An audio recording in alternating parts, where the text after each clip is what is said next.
Yeah. Check. Keep it alive through these lines I write. I keep it live cause I thrive. I might just blow your mind tonight. I'm so hyped, but it's no hype. From this height, it's direct hits on sight. I'm your type, lend me your ears to show you that there's something in me. I'm not giving up, I'm standing right here, holding these days hostage. And I'll make this my year. We turning fear into love, and the love's in the air. I love doing this cause nothing compares. Nothing can share that same type of feeling when you feeling them flares. They can't catch it, it's havoc. I rip to a tear, switch a scenario on stereos, I leave them impaired. Variables start to change and they're all in my range. I just gotta grab it, it's all mathematics. Every step is drastic, I make it fantastic. I'm trying to take your breath away. Asthmatic. This is live through the stereo. Go and let it blow, blow through the stereo. I'ma let them know through the stereo. Yo, here we go through the stereo, stereo. This is live through the stereo. Go and let it blow, blow through the stereo. I'ma let them know through the stereo. Yo, here we go through the stereo, stereo. Yeah, just nod your head with it, so explicit and vivid. Every image is intricate, intimate. I put my all into it, no scrimmage and no rules. I'm a pro tool, hear my heartbeat, beat into the vocals. I'm so loco, lost my mind, oh no. It's ponderoso, dope, so no overdose, cause it's dope, yo. Man, this is house grown, mixed with some milestones. So I let the style flow down like the Dow Jones, bringing it with some foul tones, letting the crowd know we getting loud, so it's eardrum rudiments. Yeah, we bring it rude again. Move, little hooligan. Music for tuning in, full time to the 10. I'm on my clock like I told you. I'm doing this for dreams we pursuing. Hey everybody, welcome back to the Anti-Media Radio Show. Once again with your host, Nick Bernabe, here on UCY.tv and the antimedia.org/radio. I'm really happy to be back, finally made it back home. And if you were listening to my last show on Wednesday, I talked a little bit about how I was, basically removed of my rights at a freeway checkpoint against my will. And I'm unfortunately having to report that on my way back from Arizona, where I was visiting my friend who was on our show on Wednesday, who actually, coincidentally is a veteran of the Afghanistan war. Supposedly over there fighting for our freedom. On my way back to California, same thing happened. I was screwed again by the checkpoint. Once again, they used a K-9 unit to falsely identify me as a drug smuggler. And at that point, basically when the K-9 says you got something, you lose all your Fourth Amendment protections that are supposedly there to keep you from being searched unreasonably. Well, it happened to me twice in a week. So, yeah, I mean, at this point, I don't know whether to think that they're going after me for my license plate because they have it marked. This is the third time in that car that this exact thing has happened to me, twice in the past week. The last time happened on my way up to Los Angeles. Because, yeah, there's actually a checkpoint between San Diego and Los Angeles as well. Many people would say that these checkpoints are unconstitutional and illegal, and I'd definitely be in the field of people who would agree with that. But, yeah, it's just, one of those things where you start to realize, damn, it's pretty discouraging to want to travel or move around within the United States when they're literally harassing you at every turn. Again, I don't know if it was politically motivated or not. I know they have surveillance cameras several miles ahead of the checkpoints that actually scan license plates. And, these cameras are linked up to the DHS computer system, and they have, like, algorithmic machine learning that trying to pinpoint, I don't know. I guess they use, like, algorithms to try to track license plates to see who's moving suspiciously. But, when I got to the checkpoint, there was a lot of people ahead of me, and the guy with the K-9 unit literally walked right up to my car. He, bypassed, 10 other cars and walked right up to me and came up and was just like, all right, man, dog says you got something, so pull up there and get the hell out of your car. So it was just one of those things where you just feel really helpless, and it sucks. And we had my friend on the radio show Wednesday who fought in Afghanistan, as I mentioned, and he wasn't very happy when he heard about what happened to me because he thought that these guys that joined the military are told that they're going and fighting wars and stuff to protect us and keep us safe. And when this kind of thing happens to people that are supposed to be being, our freedom is supposed to be being upheld by these wars. It really makes people like that wonder, like, what the hell was I doing over there? If they told us we were fighting for freedom and then my friend can't even come visit me across state lines without being harassed, people start to really question that rhetoric, that freedom promoting rhetoric about our foreign policy and our wars all around the world. Anyway, that being said, personal stuff out of the way. Got a lot of news to cover tonight, some really shocking stuff. We're also going to have a guest on the program later to talk about a new project. Several things going on. First, let me introduce my longtime co-host, DB Schwartz. What's up, DB? Hey, man, not a lot, dude. Just watching these horrible shenanigans going on. And, we've been talking for years about how corporate media is bullshit, but tonight they've basically morphed into pure propaganda. Literally and figuratively, and we're going to talk about that some more with one of our other journalists, because this is crazy. This is, I think you're talking about the AP's decision to go ahead and crown Hillary Clinton the winner of the Democratic primary, right?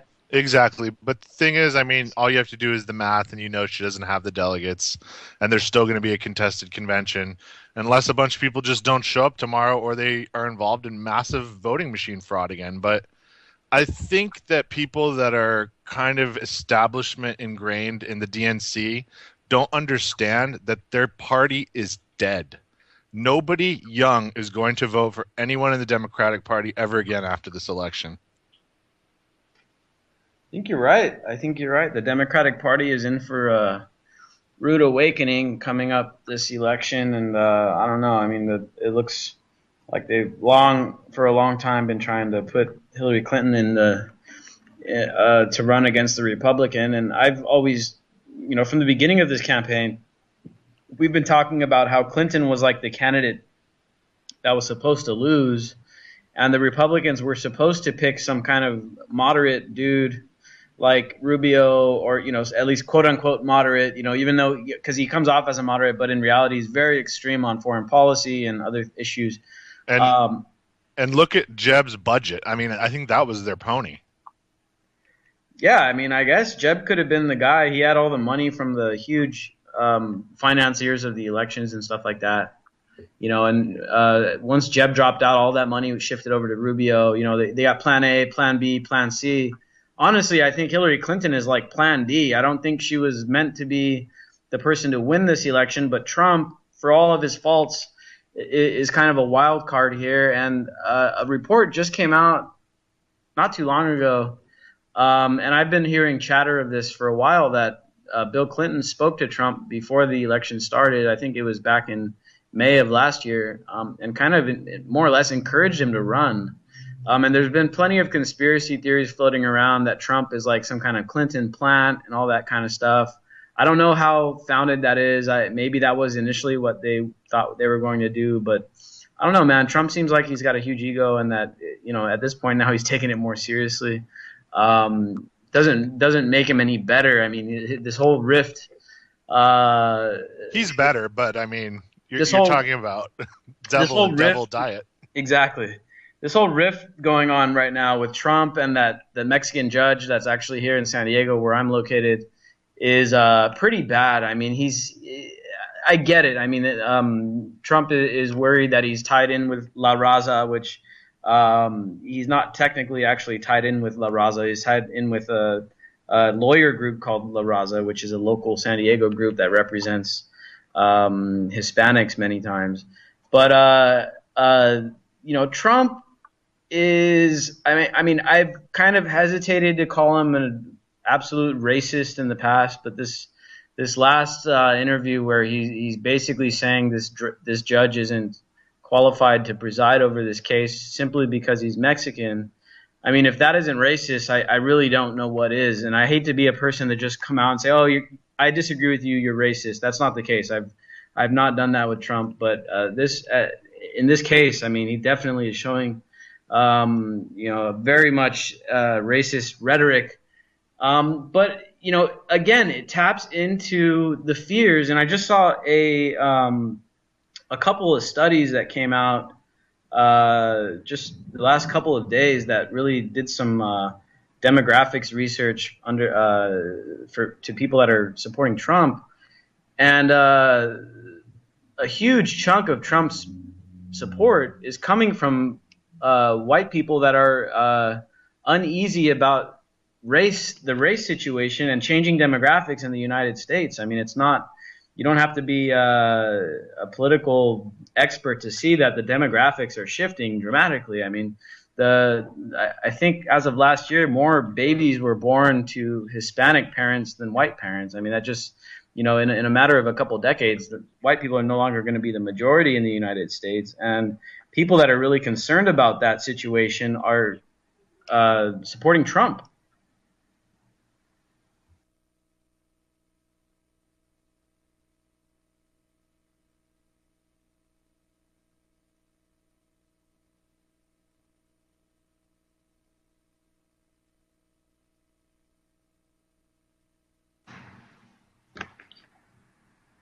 Sorry, we had a little computer glitch there. Hopefully get everybody back online in a few seconds. I don't know what went on. I'm not sure where it cut out, but yeah, we had a computer issue. Anyway, like I was saying, a huge chunk of the demographics that are supporting Trump right now are people that are uneasy about the changing demographics in the United States, where it's the fact that minorities are soon going to become the majority, and people are kind of uneasy about that. Those are the people supporting Trump. So it's not a big surprise that when he says this stuff that kind of denigrates Mexicans and Muslims, and just recently he said he referred to a black guy in his audience as my African American. I mean, it makes a lot of sense that people that are thinking in this kind of racist leaning tendencies are supporting Trump. And that's a really dangerous path to go down. And it actually makes Hillary Clinton look like not so bad. And that's the thing that makes it, these conspiracy theories about Trump being a Clinton plant. To me, I was always like, I don't believe all that crap.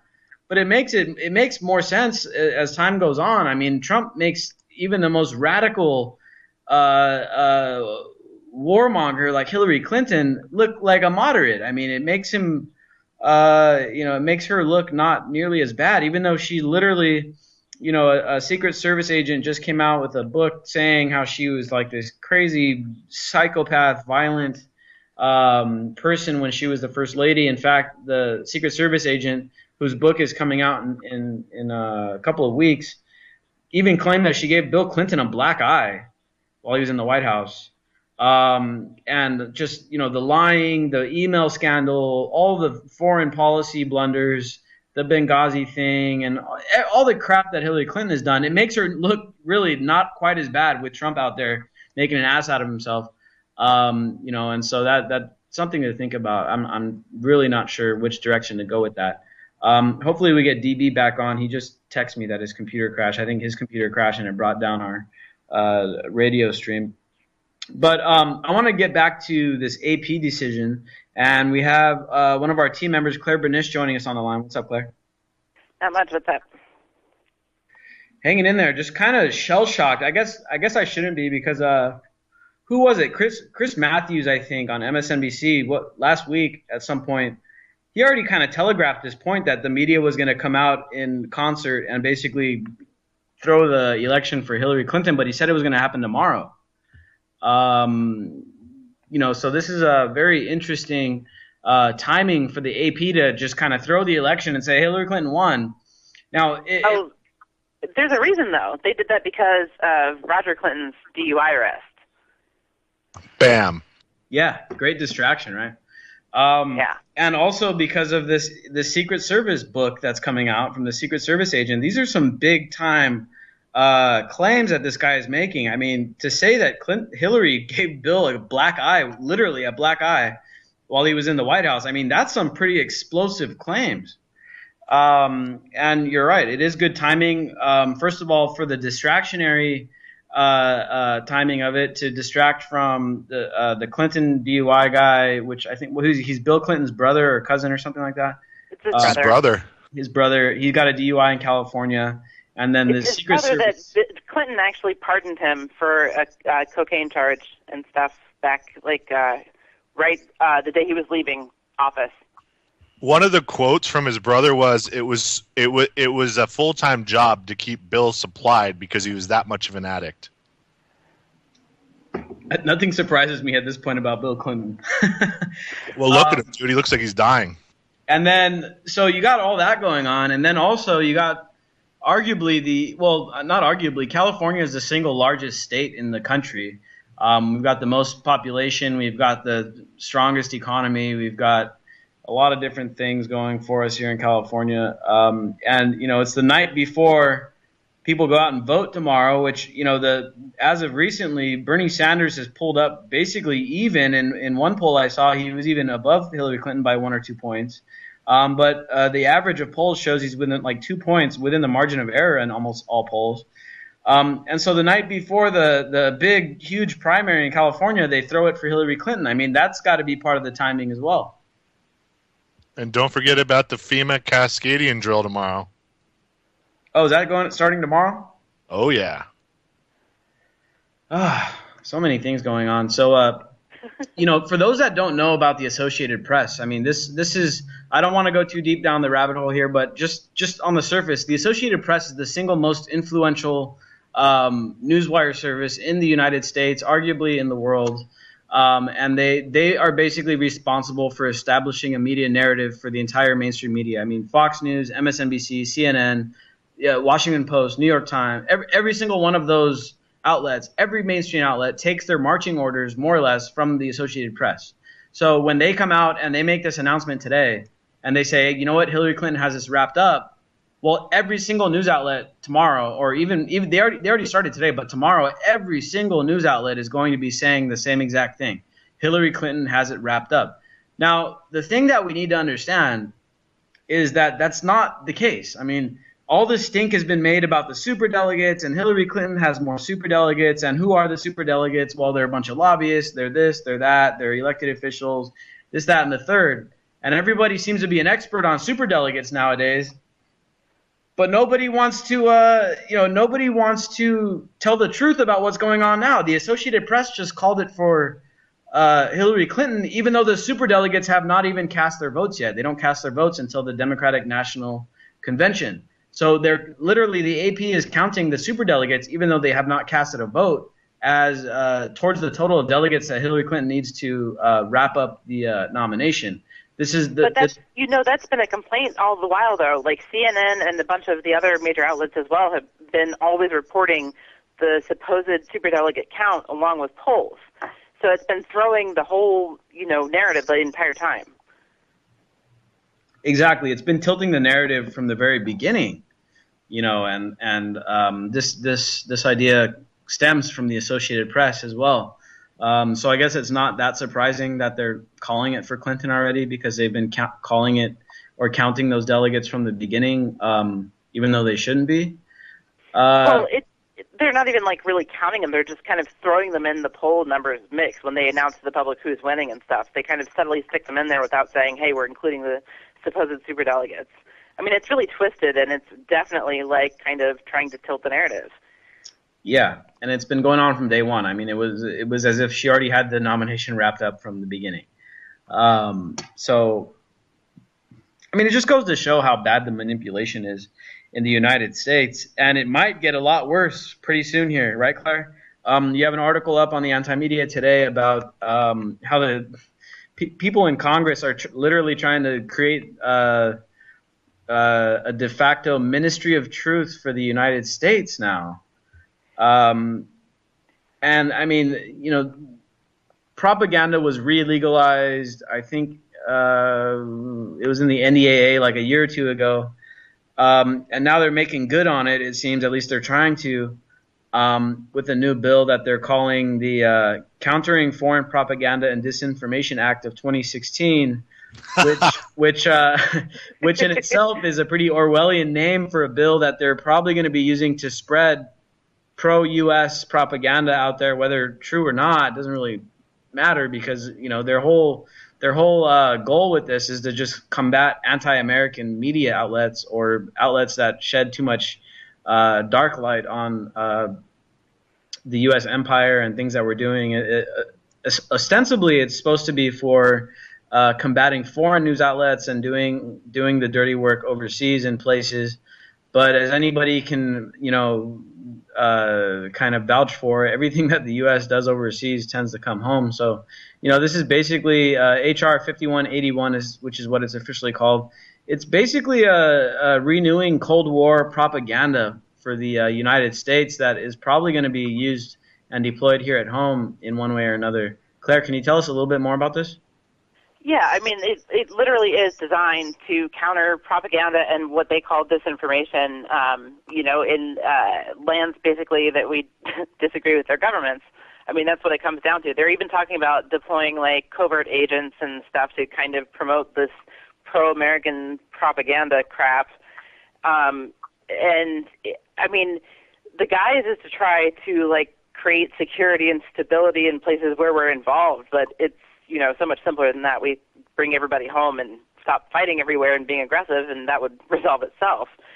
But the scary thing about, like, having this propaganda campaign going on overseas and whatnot, the language in this, I mean, it's a very short bill, and the text is actually, it's kind of subtle, but it's very obvious they're leaving it open to have this exact propaganda campaign come home, too.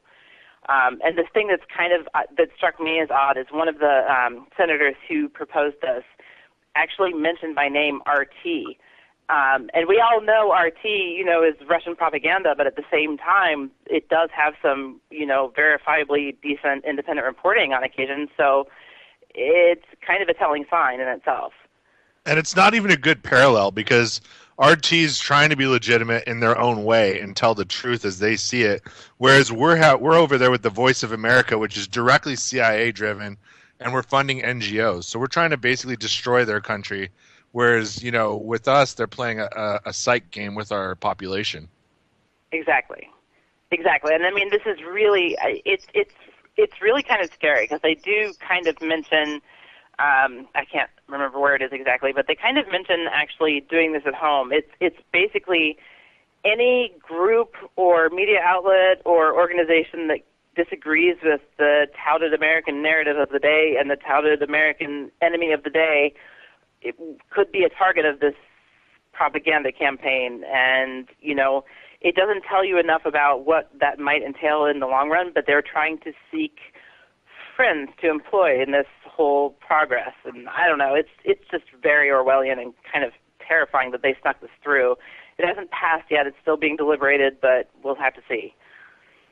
Yeah, it sounds kind of like how they back rebels in places they want to overthrow governments, right? They want to side with the moderates in the area that'll line up with our interests and stuff like that. Whoever will do the U.S.'s bidding, basically what I'm reading in this bill is whoever's willing, any media outlet willing to do our bidding overseas, they'll provide funding to them. And so, it's kind of a similar thing of what we've been actually accused of by some asshole trolls online saying we're taking money from Assad and shit like that, or from Putin, which I guarantee you is not true. I mean, if it was, I wouldn't be sitting here operating off some computer system that shut down on us and whatever. I don't need to explain myself.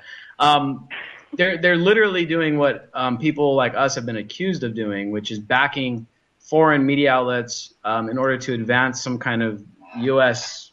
Agenda overseas. And again, by default, this propaganda is going to come home because, as they mentioned, they're targeting online and social media influencers. And on the ground too. It's not just media; it's on the ground too. Like they're talking about actually kind of infiltrating neighborhoods, which is even more terrifying. Yeah, so all this information that's going to be produced from this bill is going to be accessible to Americans, and no doubt is going to be disseminated here. I mean, it may be created overseas, but it'll find its way back here, at least to begin with, and then sooner or later it'll probably be created here as well. You know, and as I mentioned, you know, propaganda has been legalized in the United States. It was banned for a while there, even though, you know, like people like the AP and stuff still carry out pro-American propaganda. I mean, go on Reuters and look at the crap that they post, and that's literally like neocon central, and they'll make anybody that doesn't align with NATO look like shit, and NATO can do no wrong. I mean, that's Reuters right there.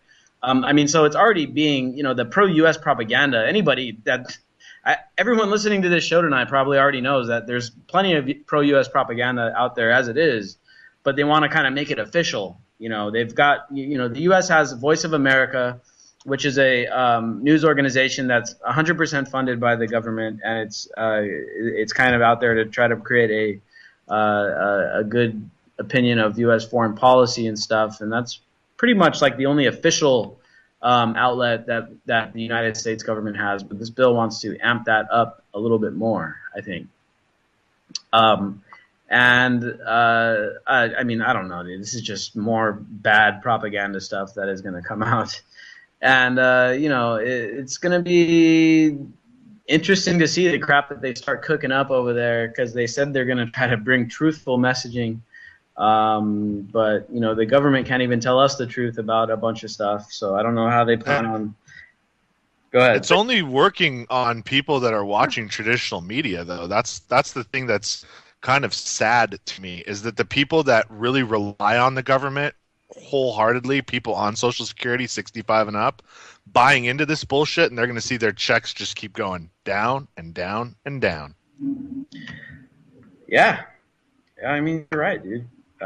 Not good news. And the thing is, too, again, it goes back to the idea that we're funding this crap, dude. I mean, we're going to be paying the government to indoctrinate us with information that suits their narrative. I mean, you know, I want to know, if I'm going to pay taxes, dude, I want to know what the hell I'm paying. And I want to be able to choose what I'm paying into, you know, and they're going to be using this stuff to go and do stuff that I don't want them to do. So, and it goes deeper than that, because it skews your worldview. I mean, I've traveled out of the country extensively. I can tell you that the people around the world absolutely hate, and I mean hate, our government, dude. I mean, everywhere I go, they say, God, it sucks to be you guys. And this is the third world I'm talking about. They're not coming up here. The only people coming up here are people that are in war-torn countries. That's it. Yeah, dude. I mean, the government's making us look bad, dude. Like, we're getting a bad rap for the shit they're doing around the world, you know. And at what point do we start saying, you know what, dude, I'm tired of you guys dragging my name through the dirt, you know? I'm tired of being a U.S. citizen, having this crappy government go out and conquering, you know, trying to conquer the world with their bad ideas. You know, at what point do we say enough is enough? Hopefully it's soon. I want to bring Manny into the conversation, because Manny's a longtime guest, an awesome activist on the ground. With Manny. Hey, what's up, Nick, and stuff like that. Yeah, you guys were talking about basically how they want Hillary there. That's already wrapped up. I think that's a scam to keep people that are voting for Bernie that say we're not going to show up because it's already wrapped up. I don't think a lot of people are going to buy it. I don't think Bernie went to San Diego 4 times because he thinks he's lost it. You know what I mean? So just really, you know, stuff like that. But one of the stories we're focusing in on in San Diego, it's basically based on a very, very, very old law. Gathered 57,000 signatures for you know, this case.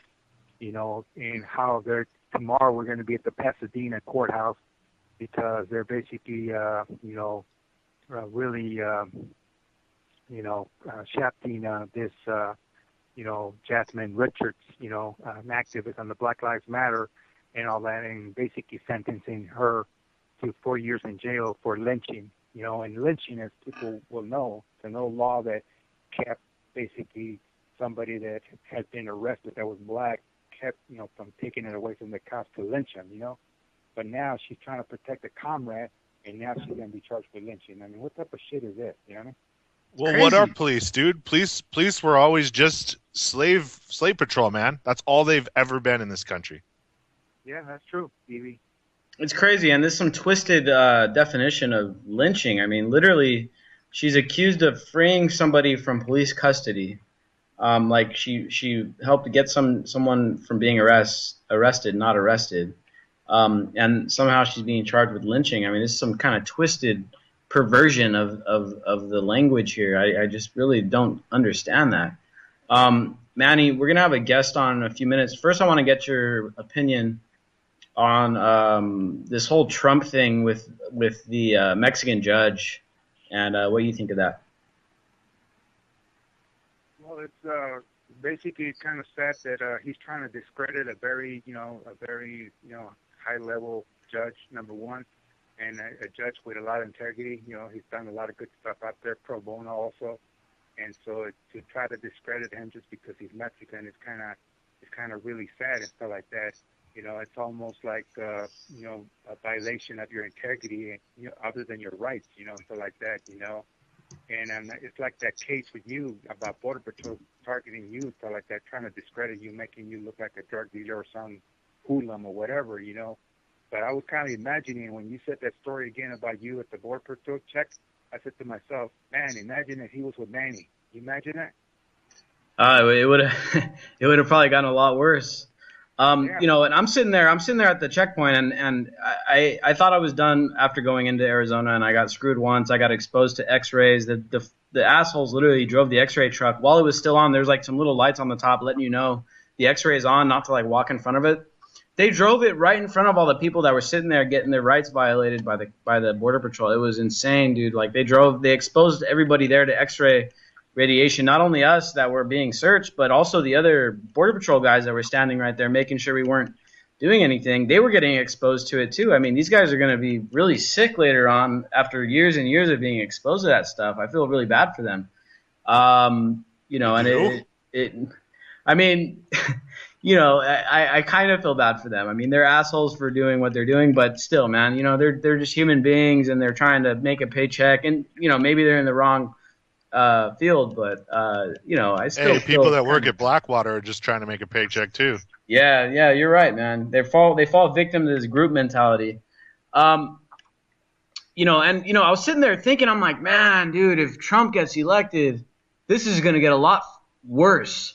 Like, they're going to have checkpoints all over the place, making sure nobody's smuggling human beings around, and who knows how this guy's drug policies are going to be. But I mean, they're going to have checkpoints everywhere, and the excuse, these are border checks. Their main excuse here is that they're looking for human beings that are being smuggled, and they're looking for drugs that are being smuggled. But that's just really an excuse to kind of pull people out of their cars. And many, many times, I mean, we've all seen the headlines about asset forfeiture and stuff like that. I mean, many times they're just taking people's money, dude.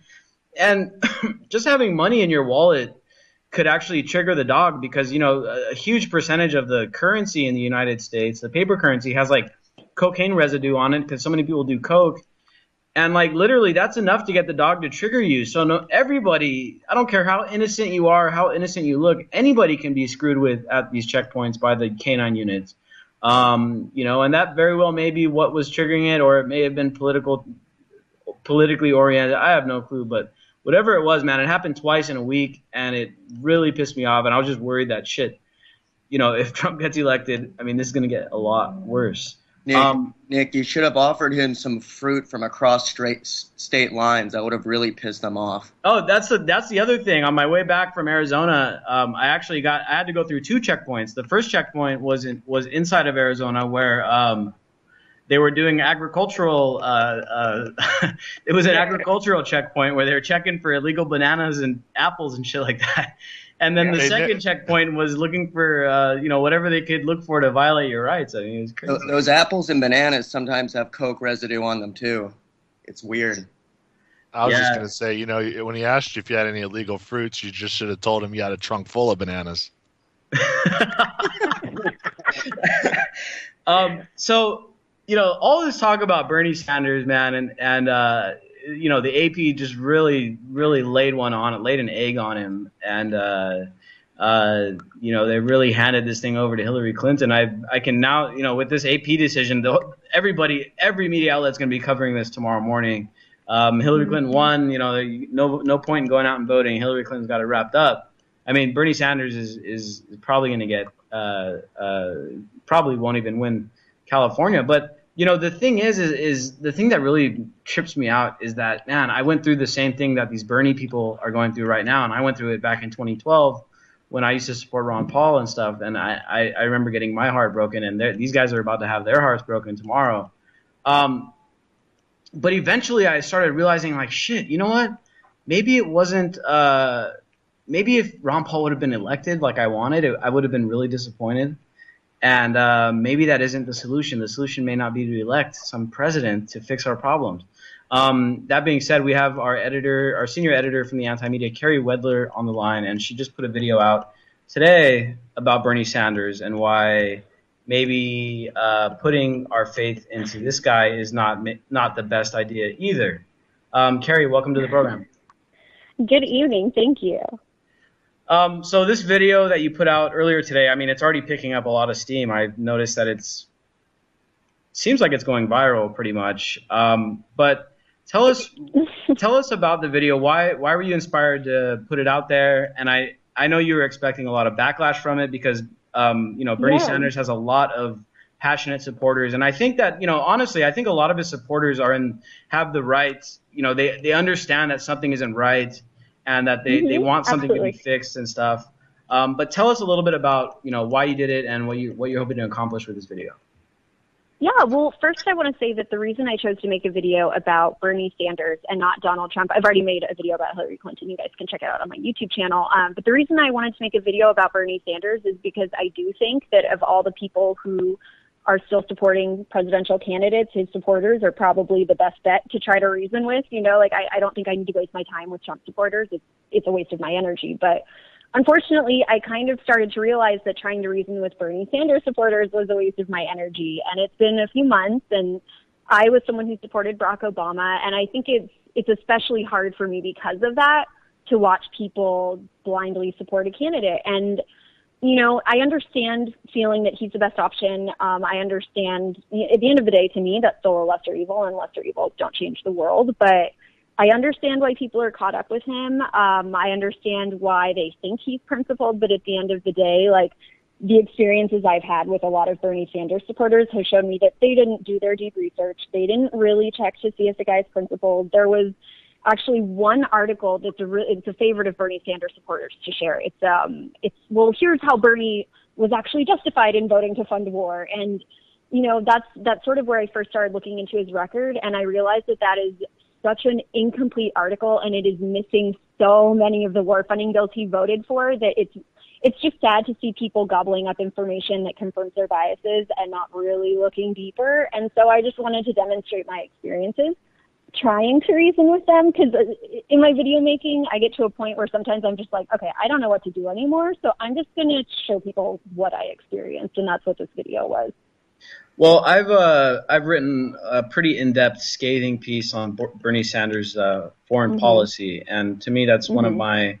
That's the point, and anyone that's a regular listener to the show knows that, we talk about foreign policy on this program every single show, because there's always some new crap that the U.S. is getting into. There's always some new war. I mean, Obama has just dedicated troops to Yemen, which is another civil war, very similar to Syria, that is pretty much unwinnable, and the unpopular government has been overthrown, and now we're backing the Saudis, and now we're putting troops in there.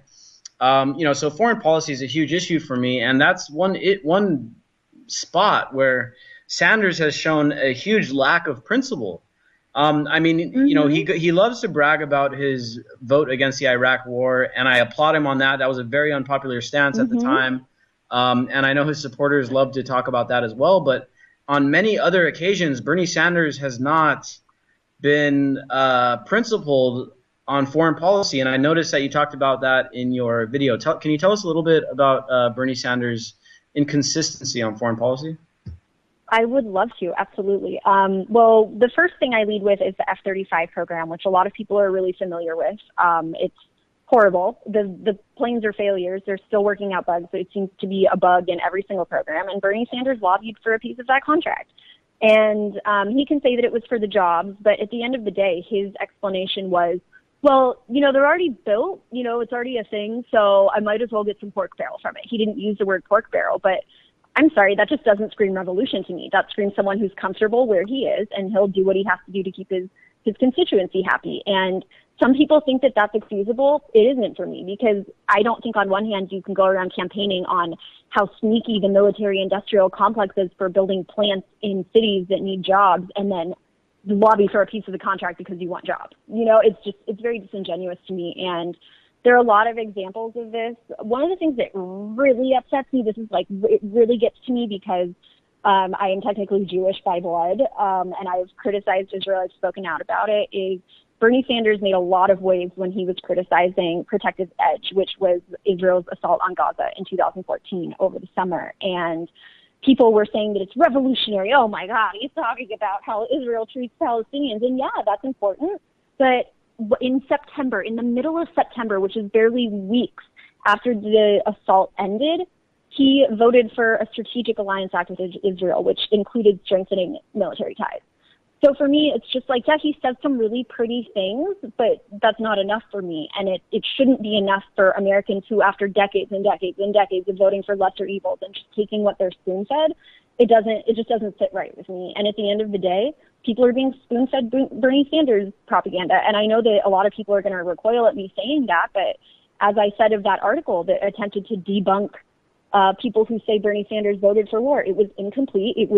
I don't want to say intellectually dishonest, because I'm sure the author was just looking for instances to support his support of Bernie Sanders. But, you know, one of the things that really gets me, and then I'll stop talking, is that, you know, people always say, well, he voted for that war funding bill because there was this domestic benefit, or he voted for that funding bill because there was this hurricane relief. And I have two things to say. One of those is he voted for H.R. 5010. I can't remember exactly which year. It was in the 2000s.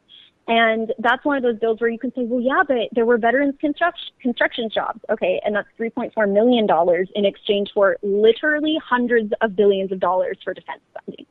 So that's, again, it's just not legitimate to me. And Dennis Kucinich spoke out on a bill.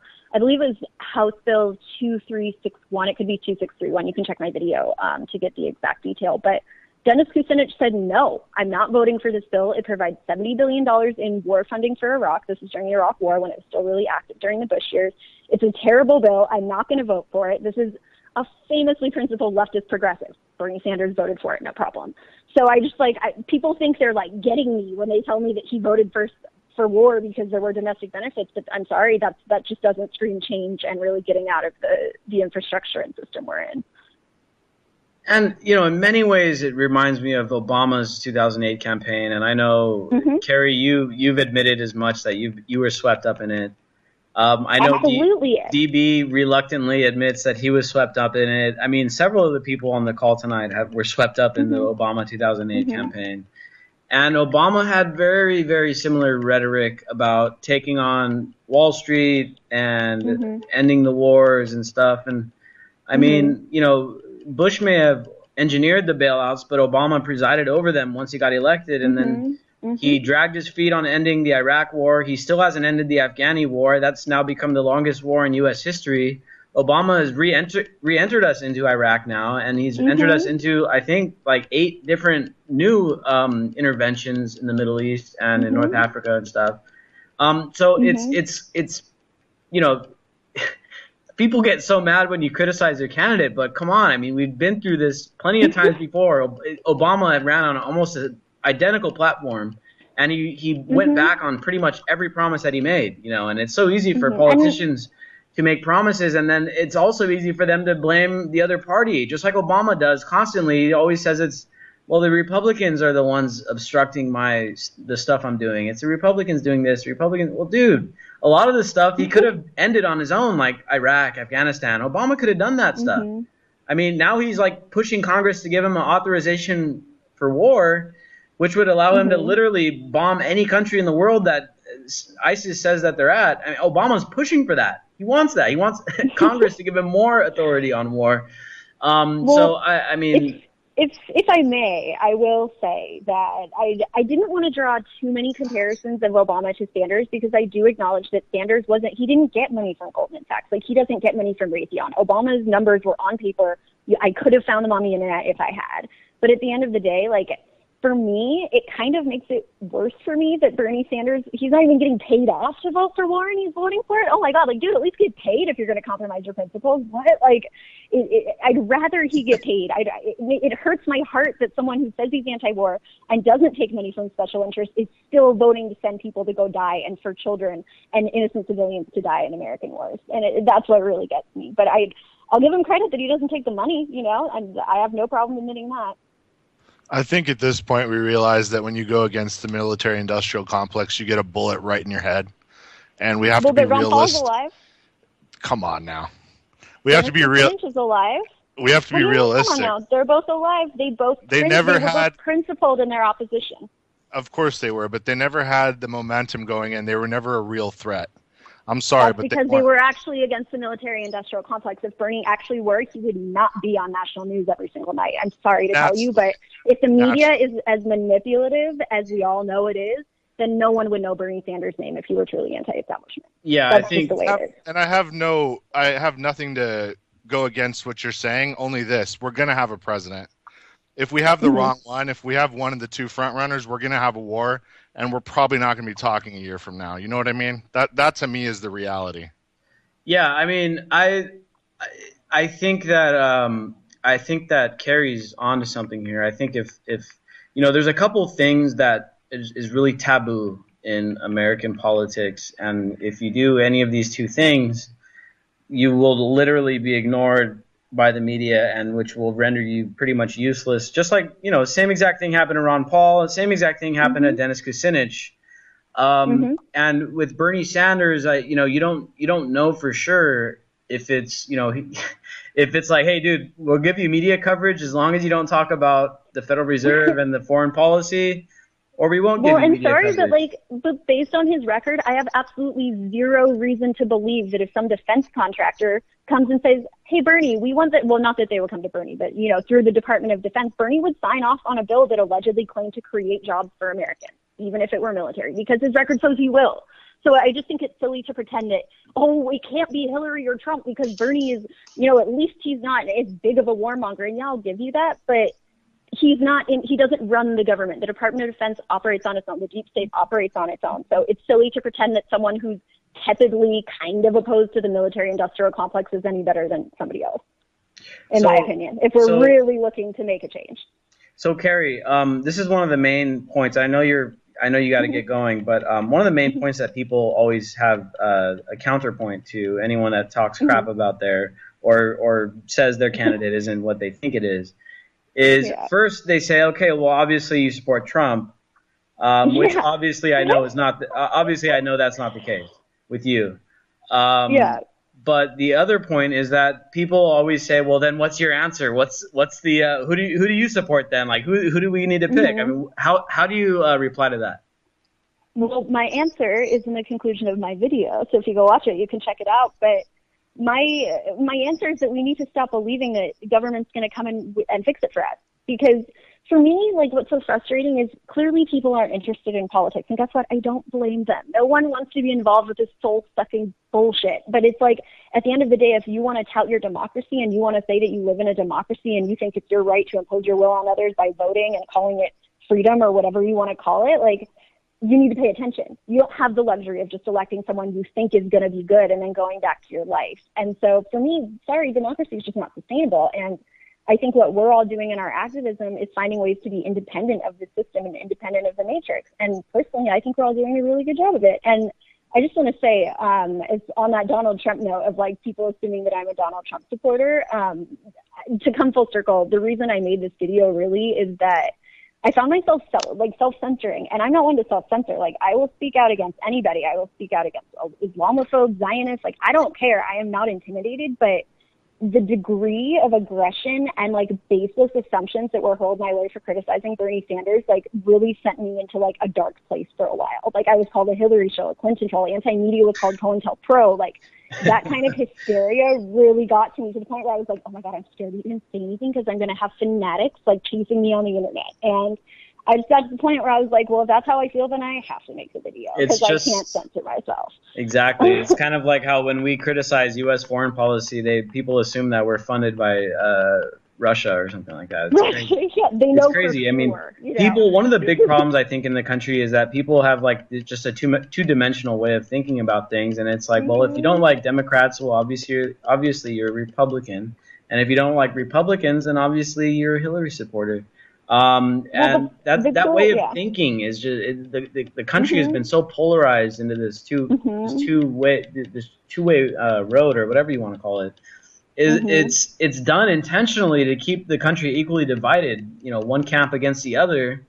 Meanwhile, while these guys fight over whether it's Bernie Sanders, Hillary Clinton, Donald Trump, everyone's fighting over it, and you know it's a huge battle, and everybody's caught up in it. And think about all the resources, not only financial but just human resources that are being basically, you know, wasted on these campaigns. All of that human capital could be used. And all the emotional energy, geez. Yeah, I mean, all of that human capital could be used to further some kind of cause that actually helps out communities or that creates something useful for people. Instead, it's going to be used in the case of Obama. I mean, think of all that activist grassroots support that he had in 2008. And then he gets elected and everyone goes back to the couch and sits back and just lets him do what he's going to do. And literally all that energy is just wasted. And that's how the system wants it. They want people to be riled up about a candidate that they present to them. You know, they want people to think that that's the option. And, you know, this year has really been interesting. Like, it's been so unpredictable. We all thought we knew what was going to happen last summer. And I give credit where credit is due. Like, hats off to Bernie Sanders for shaking it up and for giving Hillary Clinton a run for her money. And as I say in the video, like, regardless of what I think of Bernie Sanders supporters, or regardless of what I think of Bernie Sanders, I appreciate the sentiment of his supporters, and I don't discount the fact that the establishment is terrified of them way more than they are of Bernie Sanders as an individual, and that's, I think, the heart of the issue, and that's why I really wanted to try to level with him. Awesome, Carrie. That's why I think it's better he loses anyway, because now the movement, whatever momentum is behind this crazy zeitgeist behind him, can now realize that the system is rigged. So it's better that he doesn't get in the White House and have all that momentum wasted on what would be the military-industrial complex, which is you've pretty much convinced me on this one. Carrie, you got to get going? I do have to get going, but thank you so much for having me on, and for, you know, I've been really pleasantly surprised that people have not been as mean to me about the video as they were about general criticisms of Bernie Sanders. So thanks for all being civil. It's been really fun. It's always a pleasure with you guys. So thank all right, you so Carrie, much. peace. Have a great night. Talk to you guys soon. Bye. So, Jake, on that note, man, we're actually putting out your article tomorrow about what you just said is why it's actually better for Sanders to lose. And I just, it's so reminiscent to me of the 2008 Obama campaign, where he had all these awesome people that are like, yeah, we're going to end the wars, we're going to go take on Wall Street, we're going to do all this great stuff. And then Obama gets elected and it's like, poof, like all the opposition to Iraq war, gone. All the opposition to our foreign policy, gone. All the anti-war Democrats, gone. All the other useful energy that was out there, that was like surging behind Obama, trying to create a better world and stuff, it all dissipated the moment he was elected. You know, and this is the exact same thing, and why I think your argument about how Bernie Sanders losing is actually better for his movement makes sense. I mean, tell us a little more about your theory. Yeah, well, quickly, Obama did keep one promise. He's keeping men out of women's restrooms, and that's an important issue. No, I think, yeah. I mean, I had a vision, a spiritual vision of, no, I realized that if Bernie got in office, I can see how he would transform very quickly, and I think it would happen, within probably the first couple of days. In the article I think you're referring to, I describe how kind of a facetious scenario of how, like, on the day of his inauguration, Obama, was about to go to bed, and like this weird group of men in black come in and tell him, you've got a sandbox to play in. Here are your tools, but don't go outside the sandbox. And that's just kind of the nature of the beast, what DB was saying, which is that, if you want to stay alive as president. There's just certain things you can't do. And so Bernie Sanders, I guess, just to kind of summarize my point, I think he's just better as a symbol. I think he's better as a symbol of rebellion. And I think he's going to be more useful to ongoing, on people getting involved in the system, in deconstructing the system in between elections, not just every 4 years, and not even just in midterm elections, but getting involved on a local level. That all that energy has to focus on actual change in terms of building communities and deconstructing how corporations run things. But that's where the real work is. That's where not just sudden every 4 years picking the lesser of the lesser evils who claims to be against war and maybe doesn't take money from corporations. At the end of the day, all these people have to get involved on a local level and community building and connecting these disparate movements. And if that doesn't happen, it's all for naught. So I think Bernie's better as a symbol. Exactly, man. And we all know what happens. I mean, every time we post an article about somebody inventing something awesome or some politician standing up against the man and stuff, I mean, the first comment is always like, well, that guy's dead in a few weeks.